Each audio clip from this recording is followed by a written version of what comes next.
110 కోట్లు పెట్టి ఆ కాలువ చేస్తే ఇప్పుడు ఏదో కృష్ణాగౌడ్ గారు అంటే ఏరియాలో 6-7 కోట్లతోటి ఆ పెద్ద పెద్ద మనుషులు పోయేటువంటి పైపులు వేసి ఆ నీళ్ళన్నీ ఆ కాలనీలో రాకుండా చేయలేదా? అదంతా జరగలేదా?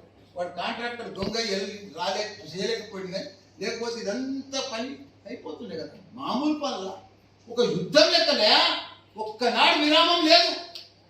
ఒక కార్పొరేటర్ కానీ, ఒక కౌన్సిలర్ కానీ, ఒక సర్పంచ్ కానీ రోజు పని పని పని పని. ఎన్ని ఇనాగ్రేషన్, ఎన్ని పనులు, ఎంత వీళ్ళేదో మాట్లాడుతున్నారు. అప్పుడే ప్రభుత్వం వచ్చింది. ప్రభుత్వం వచ్చినప్పుడు ఎట్లా చేయాలి?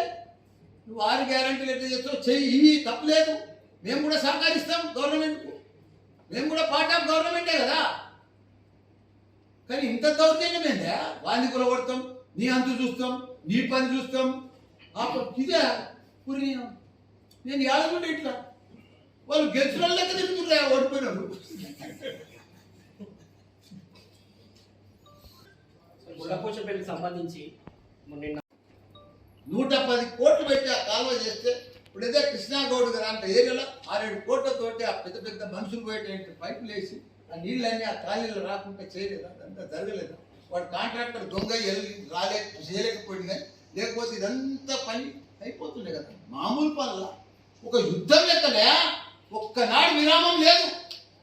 ఒక కార్పొరేటర్ కానీ, ఒక కౌన్సిలర్ కానీ, ఒక సర్పంచ్ కానీ రోజు పని పని పని పని. ఎన్ని ఇనాగ్రేషన్, ఎన్ని పనులు,